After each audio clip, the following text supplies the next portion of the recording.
Bismillahirrahmanirrahim. Assalamu alaikum. Our today topic is about regression analysis. Regression analysis is the process of constructing a mathematical model or function that can be used to predict और determine one variable by another variable. जब आप किसी एक variable को दूसरे variable से forecast करते हैं, जब आप किसी एक वेरिएबल को दूसरे वेरिएबल से प्रिडिक्ट करते हैं, जब आप किसी वेरिएबल के डिटर्मिनेंट को प्रिडिक्ट करते हैं कि इन दो वेरिएबल में जो इकोनॉमिक लिंक है, जब आप उसको कैप्चर करने की कोशिश करते हैं, तो जो आप मॉडल यूज़ करते हैं उसको रिग्रेशन एनालिसिस कहते हैं। Every research have to objective. उन हर रिसर्च के दो ही ऑब्जेक्टिव होते हैं। एक ऑब्जेक्टिव क्या होता है कि वो पास के डेटा को यूज़ करके, हिस्टोरिकल डेटा को यूज़ करके फ्यूचर की फोरकास्टिंग करना चाहते हैं, और दूसरा ऑब्जेक्टिव ये है कि वो पास्ट में जो इकोनोमेट्रिक थ्योरीज हैं, जो रिलेशनशिप है, उनको डेटा के थ्रू उनकी कंफर्मेशन करना चाहते हैं। तो दो हमारे पास ऑब्जेक्टिव होते हैं रिसर्च के। And we use the word of confirmatory value और प्रेडिक्टिव वैल्यू। हम इसके लिए जो लफ्ज़ यूज़ करते हैं, एक कंफर्मेटरी वैल्यू और प्रेडिक्टिव वैल्यू। प्रेडिक्टिव वैल्यू क्या है? प्रेडिक्टिव वैल्यू के क्या आप पास्ट के डेटा को यूज़ करके फ्यूचर की फोरकास्ट कर सकते हैं? आप पास्ट के डेटा, हिस्टोरिकल डेटा की बेस पे फ्यूचर के कॉन्टेक्स्ट में कोई मटेरियल इंफॉर्मेशन क्रिएट कर सकते हैं? फॉर एग्जांपल, मैं हिस्टोरिकल डेटा यूज़ करके नेक्स्ट ईयर की सेल्स की फोरकास्टिंग कर रहा हूँ, तो ये क्या है? ये प्रिडिक्टिव वैल्यू है। और कंफर्मेटरी वैल्यू क्या है? कि जो हमारे पास पास्ट में इकोनोमेट्रिक रिलेशनशिप है, इकोनोमेट्रिक थ्योरीज हैं, मॉडल है, मैं उनको उनकी कंफर्मेशन करूं डेटा के through. For example, when prices increase demand will be decreased. जब भी प्राइसेस इंक्रीज होती हैं, डिमांड डिक्रीज हो जाती है। तो मैं इस रिलेशनशिप को डेटा के थ्रू इसकी कंफर्मेशन कर सकता हूँ।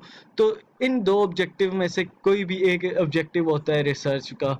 या तो वो पास के डेटा को यूज़ करके फ्यूचर की फोरकास्ट करते हैं, या फिर वो पास के में जो इकोनोमेट्रिक थ्योरी या रिलेशनशिप है उसको डेटा के थ्रू उसकी उसकी कंफर्मेशन करते हैं। Therefore, we have two cases of variable: dependent variable and independent variable. Dependent variable usually denoted by y, independent variable usually denoted by x. What is the difference between these two approaches?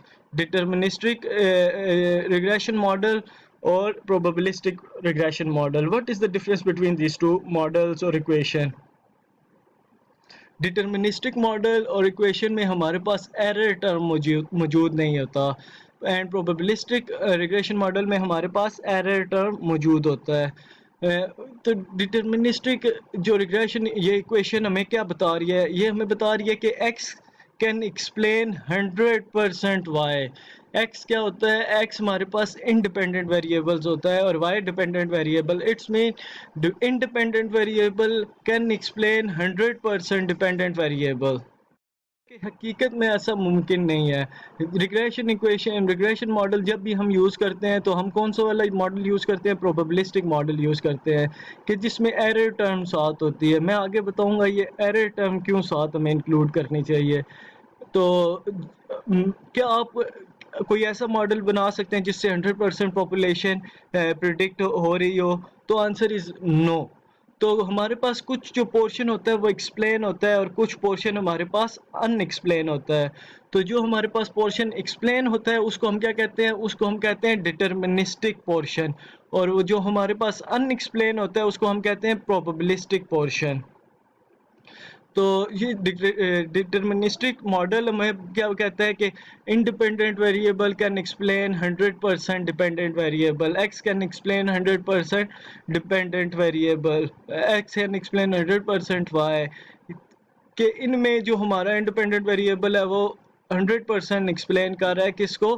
Dependent variable को। हालांकि हकीकत में ऐसा नहीं होता। हमें लाजमी फ़र्ज समझ लें कि हमें एरर टर्म को साथ यूज़ करना पड़ता है। क्यों करना पड़ता है वो हम आगे बात करते हैं। प्रोबेबिलिस्टिक रिग्रेशन मॉडल, ये इक्वेशन हमें क्या बता रही है?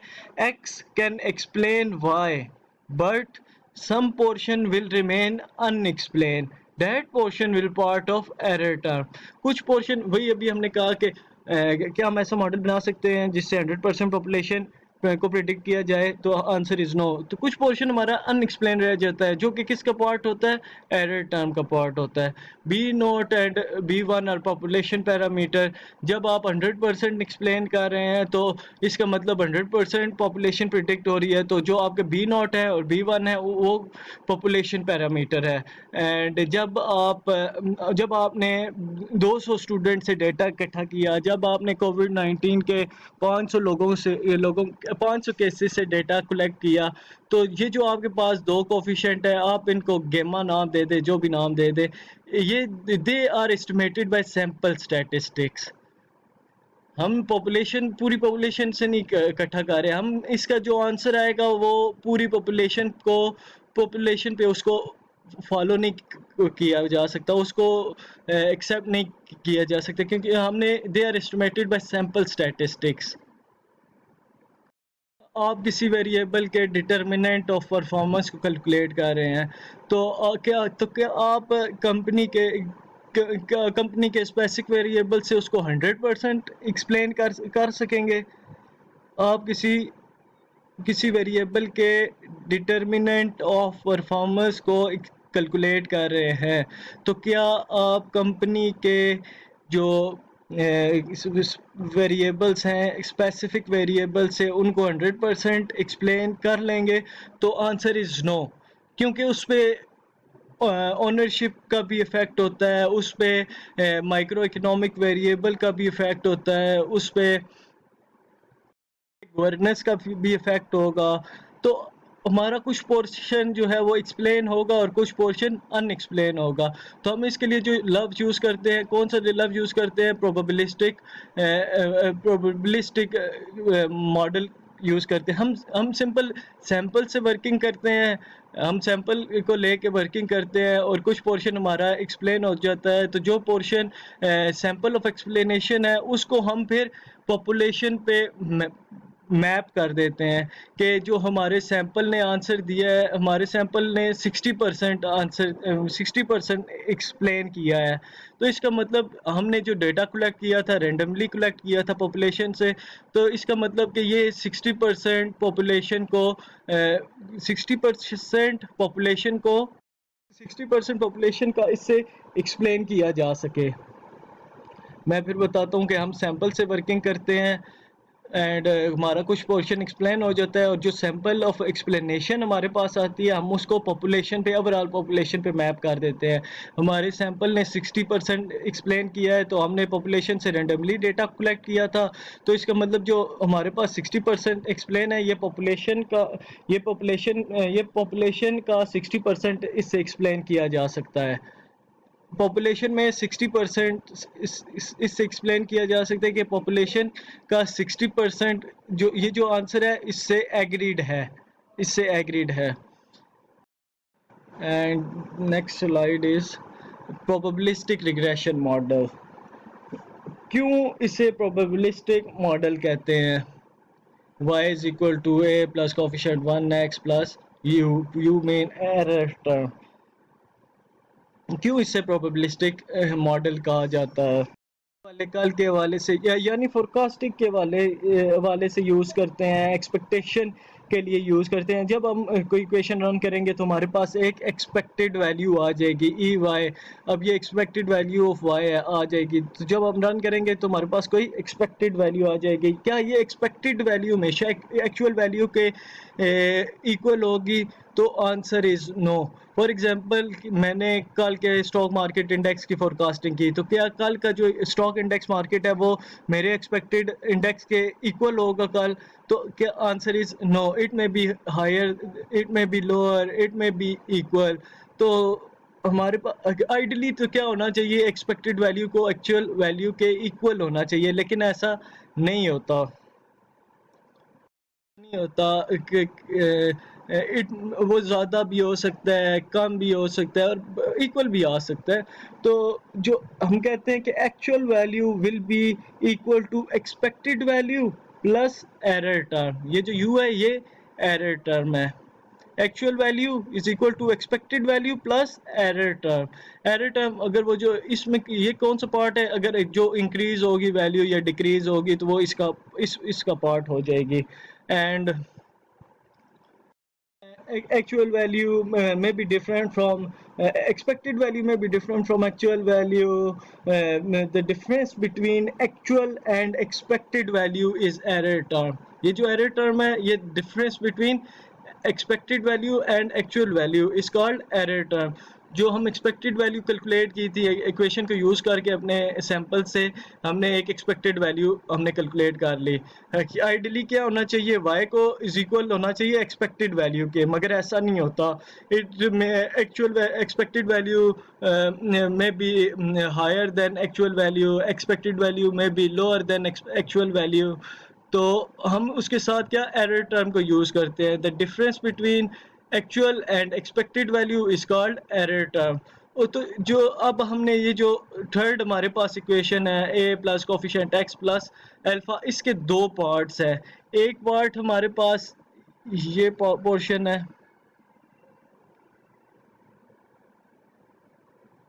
एक पोर्शन हमारे पास ये वाला है,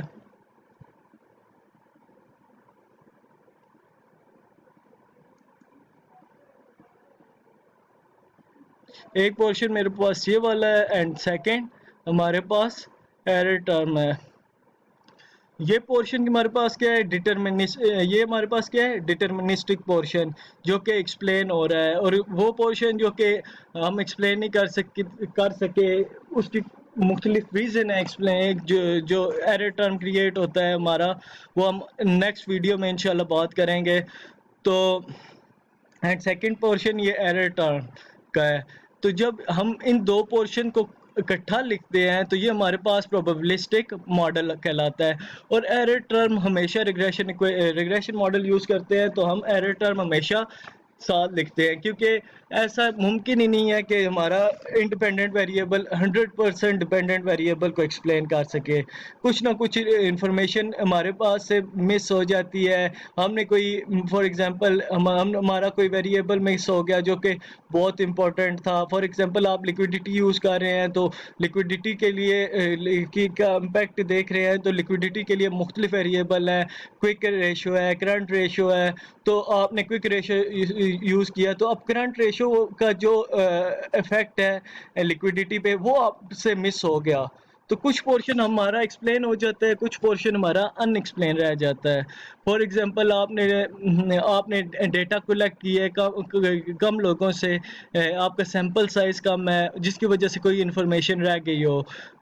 मुख्तलिफ रीज़न है इस इंफॉर्मेशन के रह जाने से, जो हम 100% एक्सप्लेन ना करने से, वो मैं नेक्स्ट वीडियो में इंशाल्लाह बात करूँगा उस पर। तो हमें साथ एरर टर्म लाजमी यूज़ करनी चाहिए। तो हम कहते हैं when these two portion are together, deterministic portion and error term portion, और stochastic portion. Error term portion को स्टोकिस्टिक पोर्शन भी कहते हैं। तो when these two portion are together, so this model is called probabilistic model. और जो हमारे पास deterministic model था उसमें हमने क्या कहा था कि एक्स कैन एक्सप्लेन 100% वाई, इसमें एरर टर्म मौजूद नहीं होता।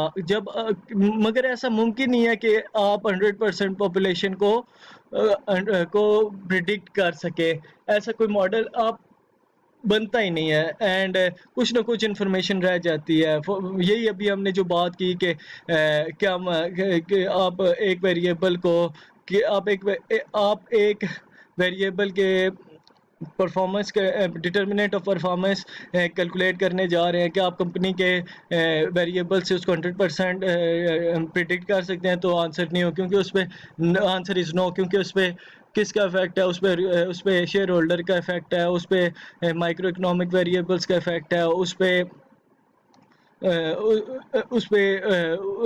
माइक्रो इकोनॉमिक वेरिएबल्स का इफ़ेक्ट है, उस पे शेयर होल्डर का इफ़ेक्ट है, उस पे गवर्नर्स का इफ़ेक्ट है। तो कुछ न कुछ हमारे पास पोर्शन जो होता है वो अनएक्सप्लेन रह जाता है, जिसके लिए हम साथ एरर टर्म यूज़ करते हैं और इस मॉडल को क्या कहते हैं? प्रोबेबिलिस्टिक मॉडल कहते हैं। और रिग्रेशन मॉडल जब भी यूज़ होता है वो प्रोबेबिलिस्टिक ही मॉडल मोस्टली यूज़ होता है, क्योंकि जो डिटर्मिनिस्टिक मॉडल है उसमें एरर टर्म मौजूद नहीं है, जबकि कुछ ना कुछ पोर्शन हमारा मिस हो जाता है, जिसके लिए हम एरर टर्म साथ ऐड करते हैं। The difference between actual and expected value is error term. तो आज की ये वीडियो यहीं, अल्लाह हाफिज़, थैंक यू। नेक्स्ट